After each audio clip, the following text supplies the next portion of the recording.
음이 작별 노래음이던데. 안녕하세요. 지식틀치기입니다. 먼저 답변 드리기 전 이미지 저작권상 화면과 음성이 고르지 않은 점 양해 바랍니다. 영상을 끝까지 시청해주시고 좋아요 한 번씩 눌러주세요. 영상을 만드는 사람에게 큰 힘이 됩니다. 답변 드리겠습니다. 우리나라 사람들은 광복할 때까지도 스코틀랜드의 민요인 올드랭사인의 곡조에 맞추어진 애국가를 불렀다고 합니다.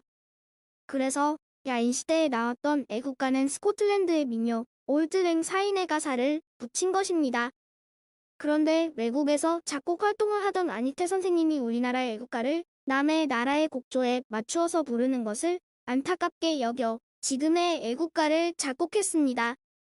이 애국가는 1948년 정부 수립 후부터 우리나라를 대표하는 국가로서의 공식 역할을 했습니다. 60에서 70년대만 해도 독립군을 소재로 한 영화 속에서 올드랭사인곡의 애국가를 곧잘 들을 수 있었습니다. 우리가 졸업식장에서 흔히 부르는 오랫동안 사귀었던 정든 내 친구여 바로 이 곡의 동해물과 백두산이 마르고 닳도록 이렇게 부릅니다. 아래는 애국가에 대한 자료입니다.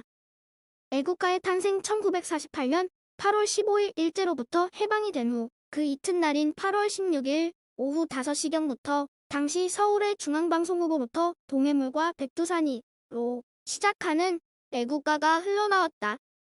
영국 스코틀랜드 지방의 민요인 올드랭사인의 곡조에 맞춰 우리나라의 방송에서 처음으로 애국가라는 이름으로 흘러나온 것이다. 1930년 미국으로 건너간 안희태가 처음으로 한인 교회에서 애국가를 접하였으나 이 노래가 외국 민요의 곡조에 맞춰 불려지는 것을 보고 새롭게 작곡하기로 결심한 후 그로부터 5년 만인 1935년 11월 하순경에 그 작곡을 마무리하였다. 그러나 당시 일제의 지배 아래 신음하던 국내에는 이 곡이 제대로 알려지지 못하였으나 미국 중국 등지의 교민이나 독립운동가에게는 입에서 입으로 전해져 독립의지를 북돋우고 민족의 얼을 심는 데 크게 기여하였다. 따라서 해방 직후까지도 국내에서는 올드랭사인의 곡조에 맞춰 불려지다가 안희태 작곡의 애국가가 처음 공식적으로 연주하게 된 것은 1945년 12월 16일 이화여학교에서 있었던 해방기념학회였으며 그 이후인 1946년 5월부터는 국제음악문화사라는 출판사에서 애국가 악보를 최초로 출간하기 시작하였고 그해 8월에는 우리의 손으로 한편 해방 이후 해외의 독립운동가들이 한 사람 한 사람 귀국하게 된 것도 이 안희태 작곡의 애국가가 일반에게 널리 알려지는 계기가 되기도 하였는데 이 애국가가 1948년 정부 수립 후부터는 우리나라를 대표하는 국가로서의 공식 역할을 하게 된다. 그러나 이 애국가의 가사가 언제 또 누구에 의해 지어졌는지에 대하여는 아직까지 분명하게 밝혀진 사실은 없다. 1955년 당시 문교부에서는 국사편찬위원회와 공동으로 우리나라에서 사실상의 국가로서의 지위를 차지하고 있는 애국가의 작사자가 누구인지를 밝혀야 한다는 명제 아래 관련 자료와 생존자에 대한 증언 채록 등을 통해 조사를 실시한 바 있으나 명확한 결론을 내리지 못한 채 종결짓고 말았다.